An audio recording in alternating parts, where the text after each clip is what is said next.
신명기 2장 1절에서 8절 말씀입니다. 2장.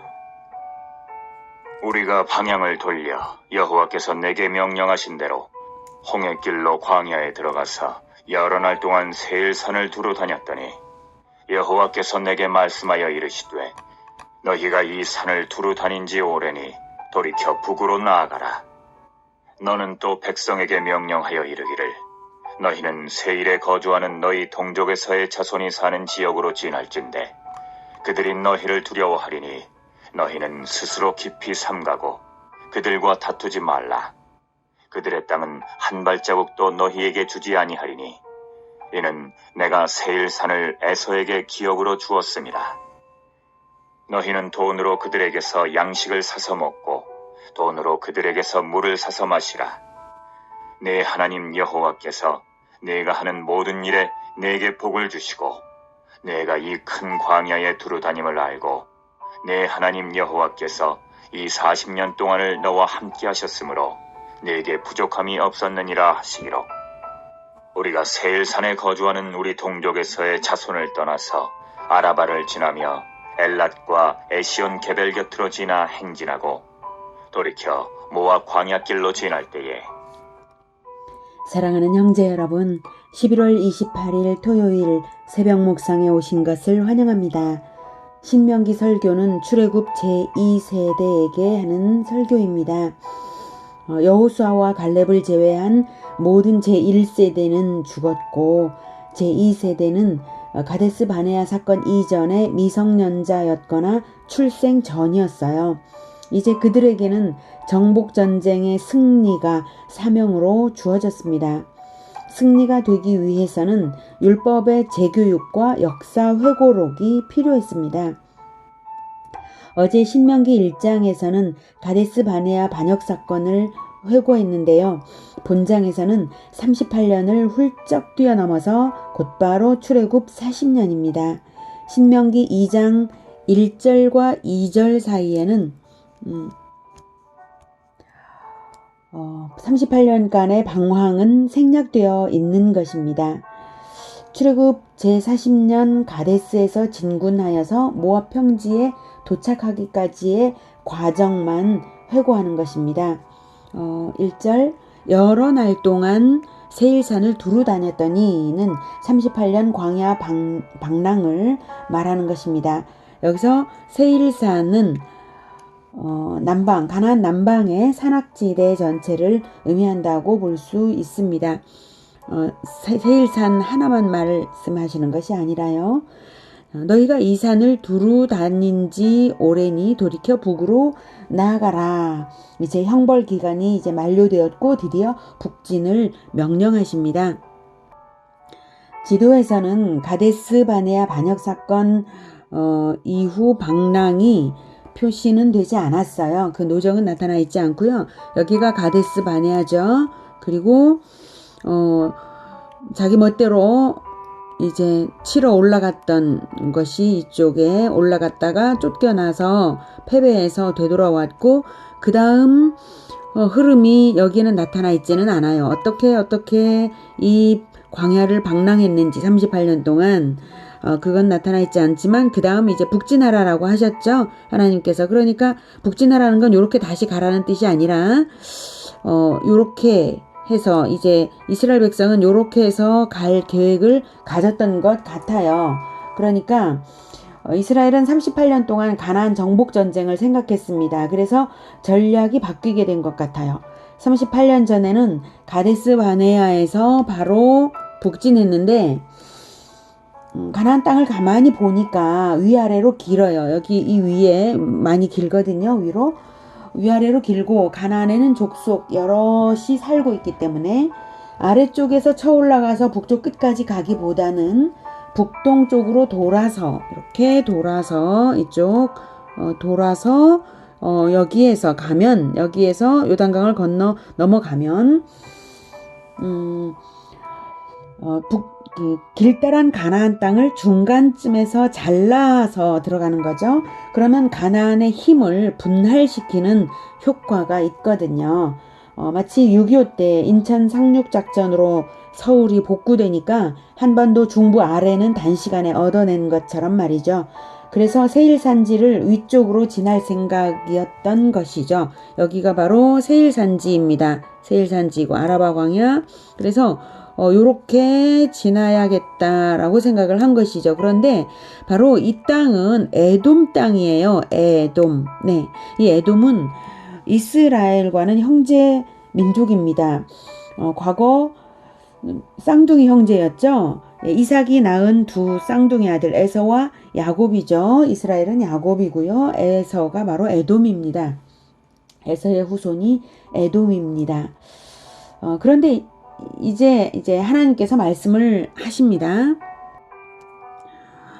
4절에 너는 또 백성에게 명령하여 이르기를 너희는 세일에 거주하는 너희 동족 에서의 자손이 사는 지역으로 지날진대. 그래서 이스라엘 백성들의 마음을 알기 때문에 그쪽으로 갈 걸 아시고 지나는데 그들이 너희를 두려워하리니 너희는 스스로 깊이 삼가고. 그러니까 에돔 민족도 두려웠을 거예요. 이스라엘이 자기네들을 쳐들어올까봐.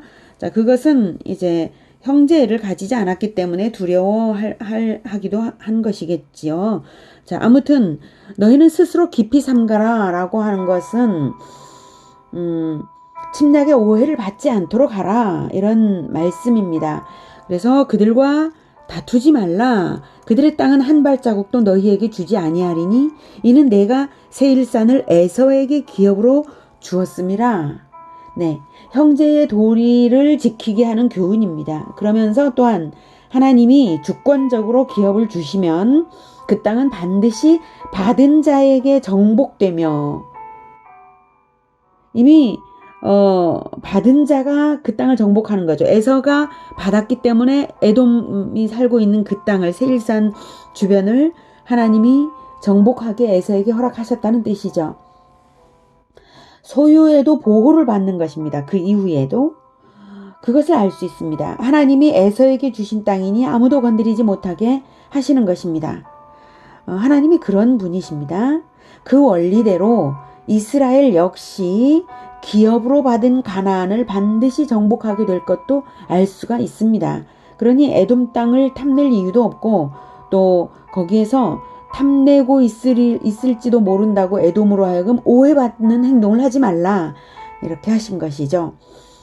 겉으로는 에돔 땅에 대해서만 말씀하시는 듯 하지만 그 속에는요 영토에 관한 주권자의 진리가 들어 있습니다.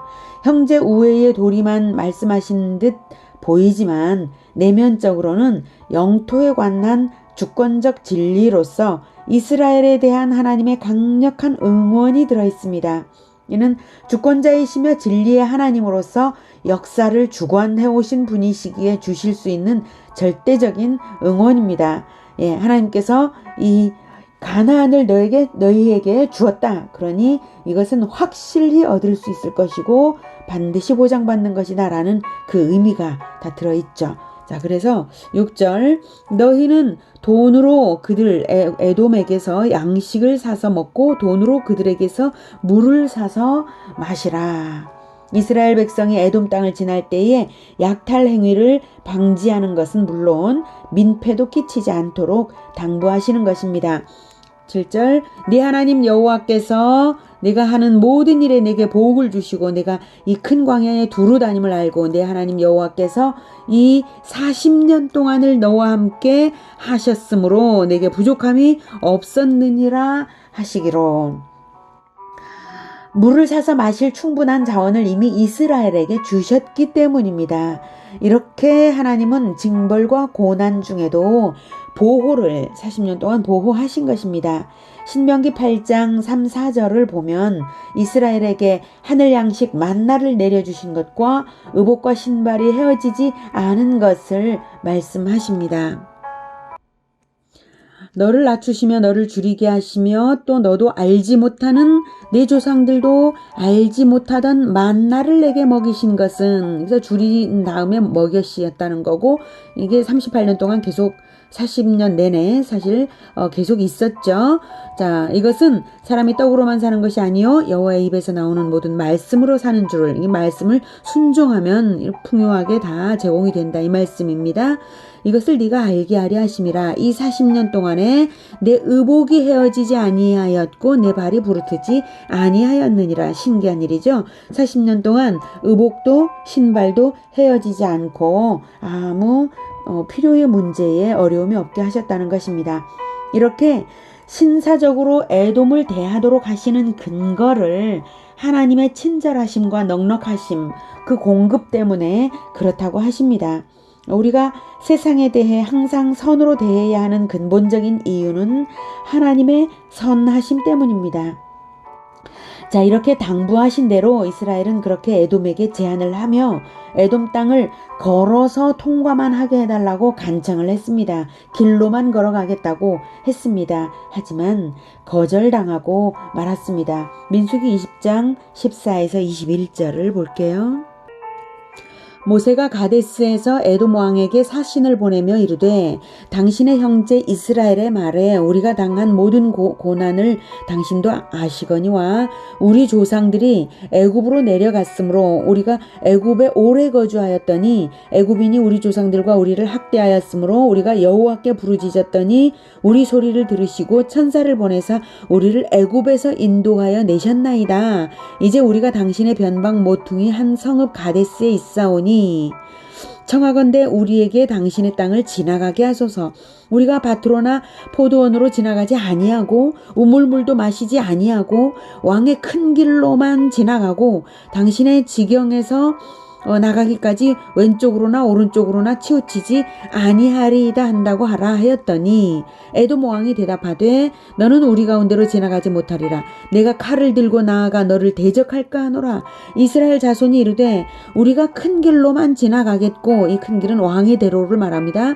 지나가겠고 우리나 우리 짐승이 당신의 물을 마시면 그 값을 낼 것이라.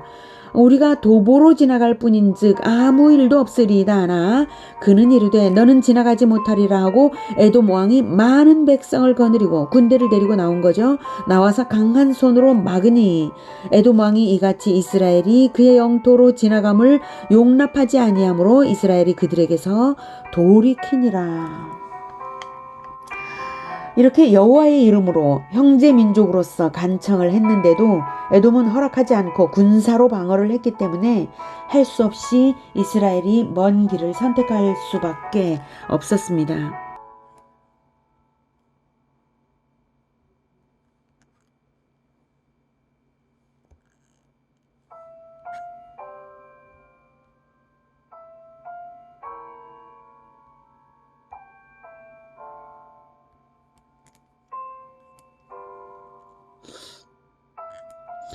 우리가 세일산에 거주하는 우리 동족 에서의 자손을 떠나서 아라바를 지나며 엘랏과 에시온게벨 곁으로 지나 행진하고 돌이켜 모압 광야길로 지날 때에 오늘은 세상에 대하여 선으로 대하도록 권유하시는 선하신 하나님, 신사적인 하나님을 만났습니다.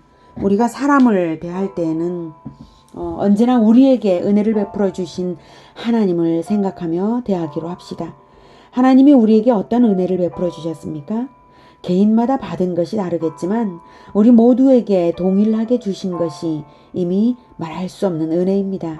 자기 아들의 생명을 내어주셔서 영원한 생명을 우리에게 허락하신 하나님을 생각할 때에 우리에게 다른 것을 더욱 주시는 것은 물론 이 큰 은혜를 생각할 때에 우리는 누구에게든 선의로 행할 수 있을 것입니다. 또한 우리에게 주시고자 하시는 것을 생각할 때에는 더욱더 그렇습니다. 우리에게는 비전이 있습니다. 하나님이 우리에게 주시겠다고 하시는 비전이지요. 그것을 받기를 간절히 원하기 때문에 또한 주실 것을 믿고 하나님을 기대하기 때문에 우리는 더욱 세상을 대하는 태도를 명심해야 할 것입니다. 하나님께 받은 은혜와 주실 비전을 묵상하시며 은혜로운 하루 되시기를 축복합니다. 기도하겠습니다. 하나님 감사합니다. 하나님께서 우리에게 하나님의 아들의 생명으로 말할 수 없는 대가를 지불해서 우리를 사셨습니다. 그러니 우리는 하나님의 것이고 하나님이 원하시는 대로 하나님의 그 신사적이심과 하나님의 친절하심과 하나님의 은혜로우심을 이 세상에 나타낼 수 있도록 도와주시옵소서. 세상이 우리에게 불친절하더라도, 세상이 우리에게 냉정하게 굴어도, 세상이 우리에게 거칠게 대해도 우리는 하나님의 은혜로우심을 나타낼 수 있도록 하나님 우리를 도와주시옵소서. 하나님께서 우리에게 베풀어 주신 놀라운 은혜를 잊어버리지 않게 하여 주시고, 또한 하나님이 우리에게 앞으로 베풀어 주실 그 비전의 성취도 마음 깊이 생각하고 신뢰함으로 나아가면서 세상을 대할 수 있도록 도와주시옵소서. 우리가 세상을 대하는 태도는 바로 과거의 하나님의 은혜와 앞으로의 비전을 생각하는 그 마음으로 그 믿음이 얼마나 분명한가 하는 것이 세상을 대하는 태도로 나타날 것임을 다시 한번 생각하게 되었습니다. 감사드리며 예수님의 이름으로 기도드립니다. 아멘. 이어지는 시간은 개인 기도 시간입니다.